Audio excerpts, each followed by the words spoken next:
नमस्कार, मैं श्यामगिरी। आप देख रहे हैं टीएफडी न्यूज 24। टीएफडी इंडिया न्यूज 24 में आप सभी दर्शकों का स्वागत है। मोदी ने गलत फैसला कर लिया ईरान इजराइल के बीच, या मोदी की मजबूरी इजराइल के सामने, यह आने वाला वक्त बताएगा। लेकिन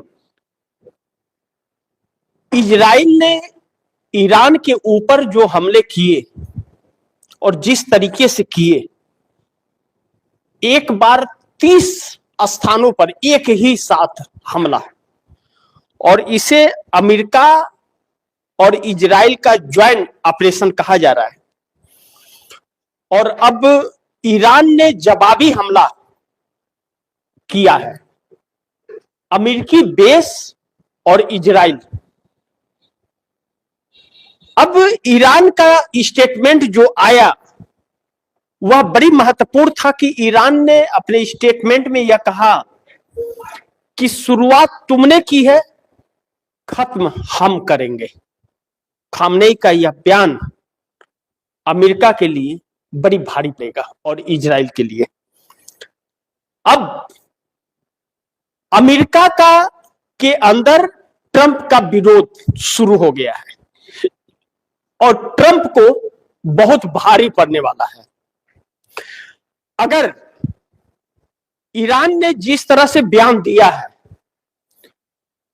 और ईरान ने वह कारनामे कर दिखाए, जो खबरें आ रही हैं और ईरान की तैयारियां जो हैं, अमेरिका को धूल चटाने के लिए काफी बताई जा रही हैं। और पीछे हटेगा ईरान, ऐसा बिल्कुल नहीं। और ईरान ने अपने लोगों के लिए सुरक्षाएं बढ़ा दी हैं और उन्हें हर जरूरत का सामान मिलता रहे, ऐसा आदेश भी दे दिया है कि किसी को किसी भी तरह की कोई दिक्कत ना हो। और इजराइल और अमेरिका को सबक हम सिखाएंगे। यह चीज अमेरिका की तानाशाहियों पर भारी पड़ेगा। ईरान दिया है, और धमकी नहीं, धमकी इसे नहीं कहेंगे, क्योंकि ईरान और अमेरिका के बीच वार्ता चल रही थी और वार्ता पूरी भी नहीं हुई, और कॉपरेट भी ईरान कर रहा था और अमेरिका ने हमला कर दिया। तो इजराइल खुद से हमला कर दिया या अमेरिका की सहमति से हमला किया? क्योंकि रमजान के महीने में, जो एक पाक महीना कहा जाता है, इस वक्त हमला करना यह बहुत सवालों के घेरे में है।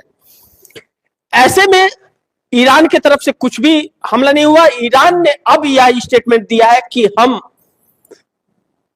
शुरू इजराइल और अमेरिका ने किया है, खत्म इसे हम करेंगे। लेकिन खामनेई के उस बयान को अब लोग याद कर रहे हैं कि जो उन्होंने कहा है कि दुनिया के नक्शे से इजराइल को हम मिटा देंगे। अब इसका मतलब यह है कि अमेरिका के लिए बहुत बड़ी चुनौती है और नरेंद्र मोदी के लिए भी चुनौती है। बहुत ध्यान से समझिएगा इन चीजों को। अब ऐसे में आने वाले 24 घंटे बहुत भारी पड़ने वाले हैं। आने वाले 24 घंटे में किसकी तबाही मचती है, इजराइल, अमेरिका का या फिर ईरान का, यह निर्धारित करेंगे कि यह जंग कितने दिन चलने वाली है। आने वाले 24 घंटे इस बात का संकेत देंगे।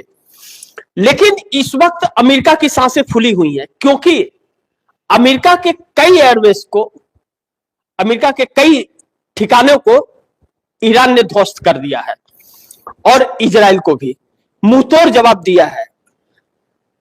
एक बात यह भी इसमें साबित होती हुई नजर आ रही है कि अमेरिका और इजराइल ज्वाइन कर रहे हैं ऑपरेशन, और ईरान ने अभी अकेले हमला किया है। ईरान के साथ जो रसिया और चाइना हैं, जिन्होंने अपना बेड़ा भेज रखा है, फाइटर भेज रखे हैं, जेट, उन लोगों ने अभी तक हमला नहीं किया है।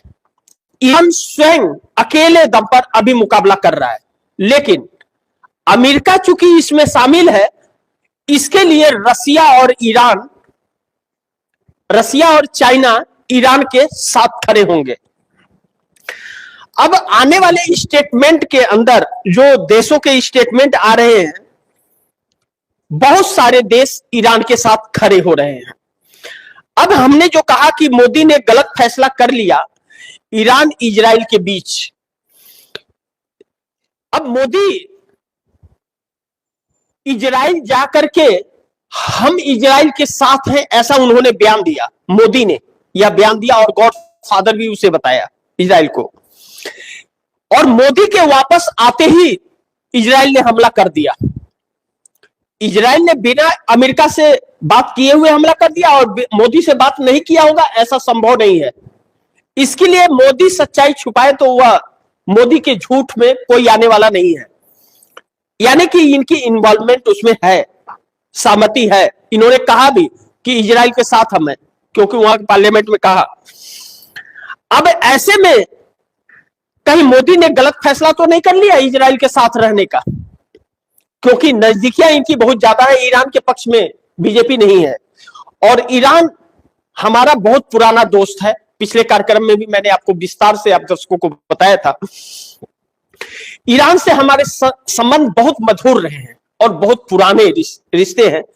ईरान ने कभी दगा नहीं किया भारत के साथ, बल्कि मजबूती से भारत के साथ खड़ा रहा। कई सारे इसके उदाहरण हैं, बहुत सारे उदाहरण इसके हैं, इस बात से इनकार नहीं कर सकते। चाहे व्यापार मामले में या जिस भी तरह से ईरान हमेशा साथ रहा, यहां तक कि कश्मीर को लेकर के भी जब बातें उठी और उस पर विवाद हुआ तो ईरान हमारे साथ ही था। तो इससे पता चलता है कि ईरान से हमारी कितनी गहरी दोस्ती है। लेकिन मोदी अपने आप को क्लियर नहीं कर पा रहे, वैसे ही जैसे चाइना का हमारे अंदर वो ढुक गया, चाइना हमारे अंदर देश की आ गया और हमारे प्रधानमंत्री फैसला नहीं कर पा रहे थे। 2.5 घंटे बाद कहे जनरल नरवणे को कि जो उचित समझो करो। उसी तरह इजराइल और ईरान के बीच फैसला नहीं कर पा रहे हैं क्या? अगर नहीं कर पा रहे थे तो इजराइल को कैसे कह दिया कि हम तुम्हारे साथ हैं, हम इजराइल के साथ हैं? अब यह बयान नरेंद्र मोदी को भारी पड़ेगा आने वाले दिनों में, पहली चीज। दूसरा, इसमें क्या मजबूरी है? मोदी मजबूर इजराइल के सामने क्यों है? अब इसको इस तरीके से देखा जा रहा है कि एप्स्टीन का गिरोह इजराइल का ही है। हालांकि एप्स्टीन अमेरिकी था, लेकिन इजराइल से संबंध था और यह सारा नेटवर्क इजराइल से ही चलता था। और अभी भी एप्स्टीन के जो लोग हैं वह मुलाकातें करते रहते हैं। ऐसे में एप्स्टीन फाइल में फंसे होने के कारण इजराइल और अमेरिका के सामने सरेंडर है मोदी, कंप्रोमाइज है। यह राहुल गांधी ने आज पंजाब के अंदर अपने दिए हुए एक बयान में कहा है। तो नरेंद्र मोदी फैसला नहीं ले पा रहे हैं, या फैसला ले चुके हैं कि इजराइल के साथ ही रहना है, क्योंकि ईरान इस वक्त इजराइल में तबाही मचा रखा है और अमेरिका का भारी नुकसान हो गया है, जो आगे आपको मैं बताऊंगा भी।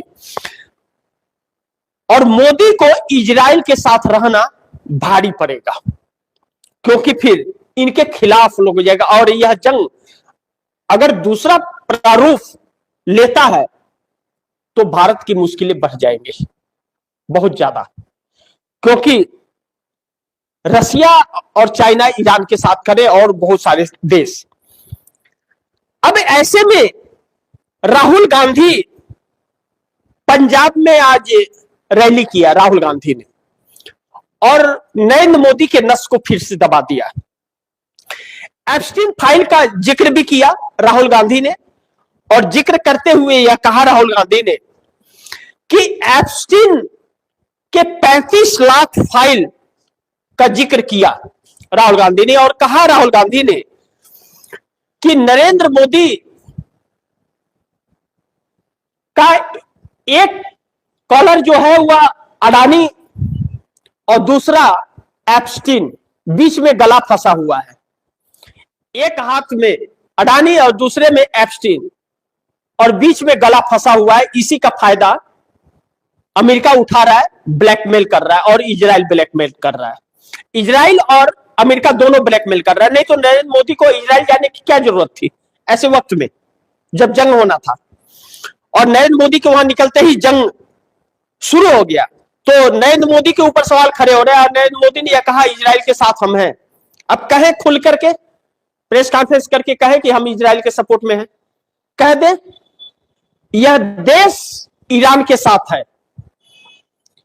इस देश के लोग ईरान के साथ है, क्योंकि ईरान हमारा बहुत पुराना दोस्त है और बहुत ईमानदार दोस्त है, और व्यापार में भी बहुत सहयोगी दोस्त है, और रेट में भी बहुत सस्ता देने वाला देश है। तो कुछ लोगों के वजह से रिश्ते खराब नहीं होते। इसलिए पिछली बार जब 8-9 महीने पहले जब जंग हुआ था इजराइल और इससे, तो विपक्ष ने ईरान का सपोर्ट किया था और देश ने भी किया था। तो खामनेई ने ईरान ने जंग समाप्त होने के बाद भारत के जनता का शुक्रिया अदा व्यक्त किया था, भारत सरकार का नहीं किया था, नरेंद्र मोदी का नहीं किया था, क्योंकि यह कुछ स्टैंड नहीं ले, लिपापोती करते हैं यह। ऐसे में राहुल गांधी ने सारी पोल खोल दी, और अब तेजस्वी यादव भी ने आज विधायकों की बैठक बुलाई है, और तेजस्वी यादव बैठक में बहुत कुछ निर्णय लेने वाले हैं। रातों रात फैसले पलटने की बात कही जा रही है कि नीतीश कुमार बहुत अब सक्रिय हो चले हैं। यह देखना होगा क्या होता है, लेकिन हरदीप सिंह पुरी बहुत बुरी तरह से अब फंस गए हैं, और हरदीप सिंह पुरी को बचाने के लिए सरकार ने एक नया झूठ तैयार किया है कि एक इंटरनल जांच कराया हूं, और उस जांच में नरेंद्र मोदी यह बता रहे हैं, सरकार बता रही है कि हरदीप सिंह पुरी निर्दोष पाए गए हैं एप्स्टीन फाइल में। यह जांच कब हुई, किसने किया, किसने आदेश दिया, क्या बैठक हुई, यह किसी को नहीं पता। मैं ही चोर और मैं ही सिपाही और मैं ही जज बरी कर दिया। तो यह दिलचस्प है। लेकिन अब यह कहा जा रहा है कि नीतीश के राजी होते ही रातों रात खेल पलट जाएगा। अंदर खाने डील चल रही है, वह क्या डील है यह वक्त बताएगा। लेकिन नायडू भी कुछ बड़ी तैयारी में इस वक्त दिख रहे हैं, तो देखना यह महत्वपूर्ण होगा कि आगे क्या होता है। लेकिन अब यह है कि मोदी सरकार के लिए नई मुसीबत आ पड़ी है। तो